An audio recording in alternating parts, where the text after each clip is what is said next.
লোকসভা নির্বাচনে জনগণ আমার কাজকে মূল্যায়ন করে ভোট দেবেন। কাজের নিরিখে আমি জনগণের কাছে ভোট চাইব।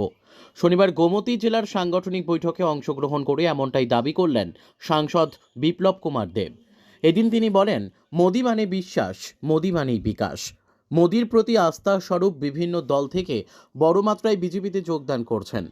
এদিন তিনি কার্যকর্তাদের উদ্দেশ্যে বলেন, দলমত নির্বিশেষে সমাজের প্রত্যেক জনগণের পরিবারের কাছে গিয়ে প্রধানমন্ত্রীর প্রণাম পৌঁছে দিতে হবে, সাথে তাদের বিপ্লবকে আশীর্বাদ দেওয়ার জন্য বলতে হবে। জনগণ আমার কাজের নিরিখে লোকসভা নির্বাচনে ভোট দেবেন। তিনি বলেন, ত্রিপুরার 2টি আসনে বিশাল ব্যবধানে ভারতীয় জনতা পার্টির জয় নিশ্চিত করতে সব ধরনের প্রস্তুতি নিষ্ঠাবান কার্যকর্তাদের নিতে হবে। সিপিএম কংগ্রেস যে কোনো পার্টি আছে তার বাড়িতে যান, অহংকার করার দরকার নেই, ধমকানোর দরকার নেই।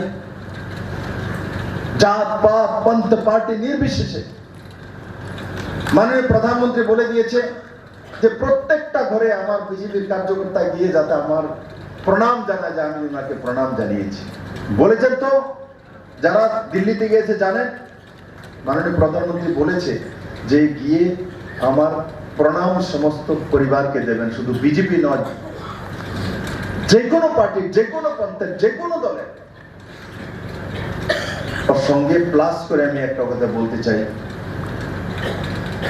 তার সঙ্গে সঙ্গে বলবেন যে আপনাদের বিপ্লব প্রার্থী হয়েছে। উনিও আমাদেরকে বলেছেন, আপনি সিপিএম কংগ্রেস যাই করুন, আমাদের তার মধ্যে কোনো আপত্তি নেই, করো জুড়ে। দাদা বলেছে, দাদাকে আশীর্বাদটা আপনার লাগবে, আপনার স্নেহ ভালোবাসাটা দাদা চায়। এতটা বলে আসুন, দেখবেন ইভিএম মেশিনের চেহারা কি হয়ে যায়। বেশি কিছু বলার দরকার নেই।